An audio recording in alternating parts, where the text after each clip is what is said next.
আসসালামু আলাইকুম। আপনারা দেখতে পারতেছেন কি সুন্দর একটি দৃশ্য এবং খুবই সুন্দর একটি এরিয়া। এখানে আবার খুবই সুন্দর একটি মাঠ করা আছে ফুটবল খেলার জন্য। তো গ্রামের মতন পুরাই দৃশ্য, গাছপালাগুলো। তার মাঝে একটা কথা বলতে চাই, সেটা হলো এই যে আমি দেখতে পারতেছি আমাদের এখানে দুটি ভাই ঝুলে কাজ করতেছে।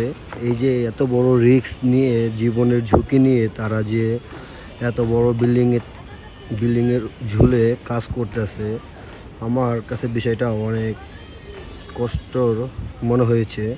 কারণ এই যে এইভাবে রিস্ক নিয়ে সারাদিন কাজ করাটা অনেক কষ্ট। আমি মনে করি তাদের থেকে আমরা হয়তো বা বেশি কষ্ট করি না। কারণ যারা এইভাবে জীবনের ঝুঁকি নিয়ে রিস্ক নিয়ে কাজ করে, তারাই সময় শেষে দেখা যাচ্ছে তারাই ঠিক মতন নিজের কাজের পরিশ্রম ঠিকমতো পাচ্ছে না।